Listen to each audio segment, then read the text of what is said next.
This is Paying Attention with Nicholas Gruen.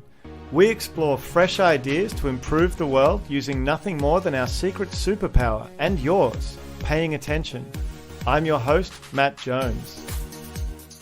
If you want to understand what knowledge is, start by paying attention to the things you do every day.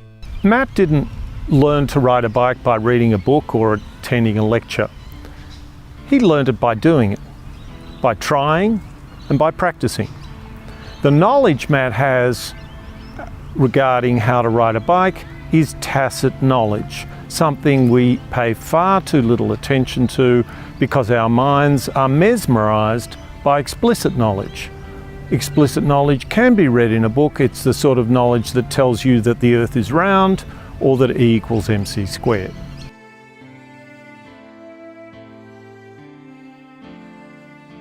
The thing about tacit knowledge is it's knowledge we can't put into words. Not only did I not learn to ride a bike from a book, I couldn't have. Let's say that we converted all the things I was just doing into words. I was trying to keep my balance, turn the handlebars 36 degrees, tighten the muscle in my right thigh. Even if somebody had all of that information and gave it to me to try and teach me how to ride, there's no other way I could learn except to get on the bike and practice. In fact, we've had to rediscover these things when we train robots. It turns out we can't train a robot to ride a bike, translate a passage, or play chess for that matter, without allowing it to learn by doing, by practicing again and again, making mistakes and learning what works. Just as dark matter dwarfs matter in the universe and still leaves us guessing about what exactly it is, tacit knowledge is dark knowledge. It's immensely important, but it hides in the background without us noticing. Tacit knowledge isn't just important, it's fundamental. All of our knowledge is built on tacit knowledge. Okay, but what do we mean by that?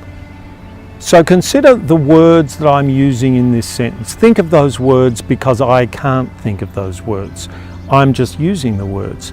My brain, my system is going into its memory, pulling out words I may not have used for a while and then arranging them in exactly the right order. How do I do that? I have no idea.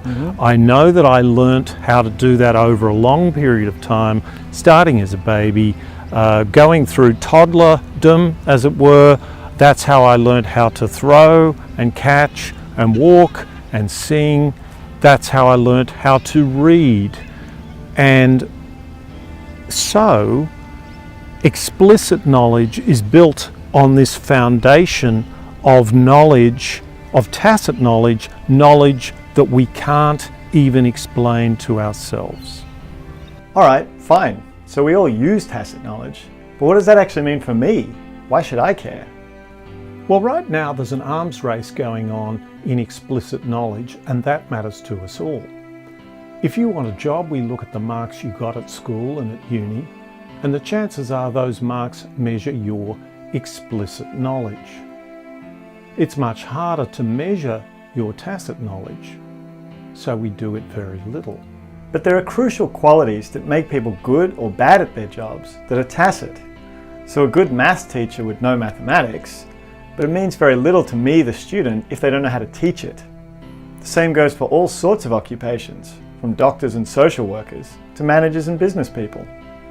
And ironically, we probably did a better job of picking people with good tacit skills a generation or more ago. But we'll get to that in our next video.